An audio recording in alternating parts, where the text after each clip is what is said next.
Hello mga kapango. So ito na nga guys, ito na yung mga kaganapan ko noong umuwi ako ng Pilipinas. So ito guys, nasa airport na kami. Terminal 3 Emirates Flight EK333. Jokes, alam pa yun, no? So ayun guys, nandito na nga kami sa airport. So nakapag-check-in na kami ng luggage. At nakapunta na rin kami sa lounge, but hindi na ako nakapag-video kasi nga late na kami sa aming boarding. So yan, papunta na kami sa aming gate. And charan! And guys, first time ko mag-business class.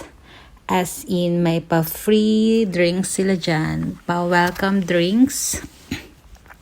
So, yaman-yamanan muna tayo for today's video.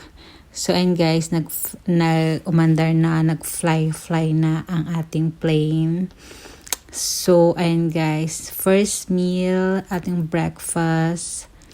Hindi ko na na-videohan ang aking first meal. Basta, madilim na guys sa plane kasi nga, nag-sleep pa ang mga person.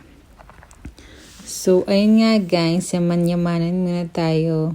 First time ko ma-experience ang business class. So,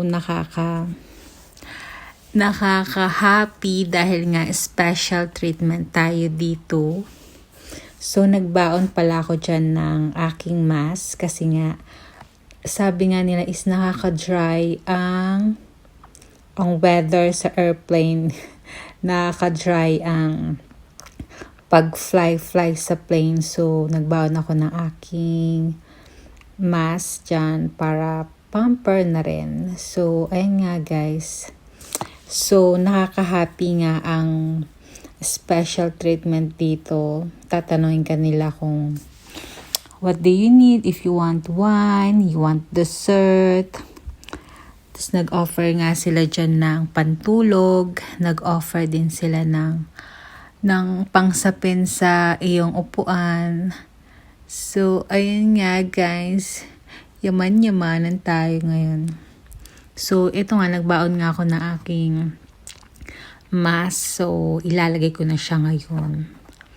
So, nakaka-happy rin, no? Nakaka-happy na minsan maging VIP ka rin. Minsan, ikaw naman yung tatanungin ikaw naman yung sabihan ng ma'am, ikaw naman yung bibigyan, ikaw naman yung isa-servant. So, dahil hindi naman ako makulit na client, na passenger pala. So, kahit pag tinatanong nila ako, do you want anything, madam?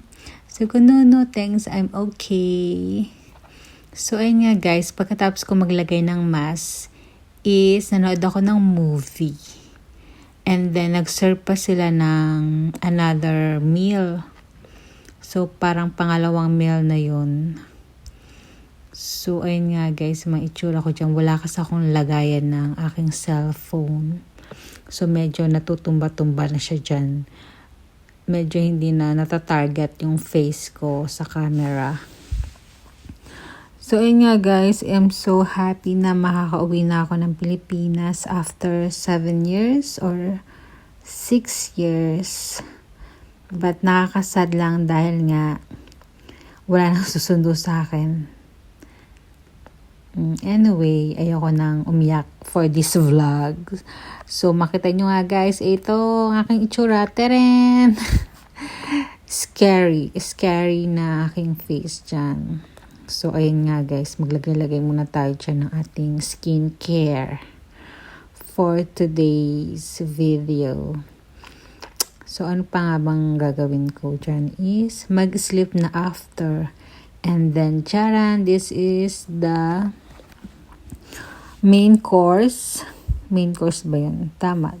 Main course or soup. Yan ang in-order ko. Corn soup and salad. Ang sarap ng salad nila guys. Very tasty. At ayan nga sila, may pa-dine in. Meron pa silang dyan, utensils. At ito pa, may pa-dessert pa sila guys. Ito ang pinili ko is coconut cake. Basta masarap siya.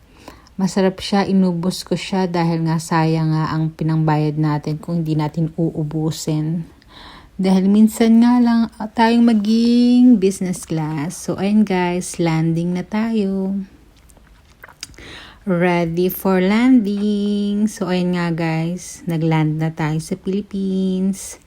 Welcome to Philippines! Ito na ang airport ng Pilipinas. Terminal 3. Gabi na kami nakalanding sa Pilipinas. So, ayan guys. Waiting na ako ng aming luggage. At ng aming sundo. May sumundo sa amin dyan guys. And this is it. Nandito na kami sa hotel namin sa BGC. Welcome to Philippines! Mabuhay!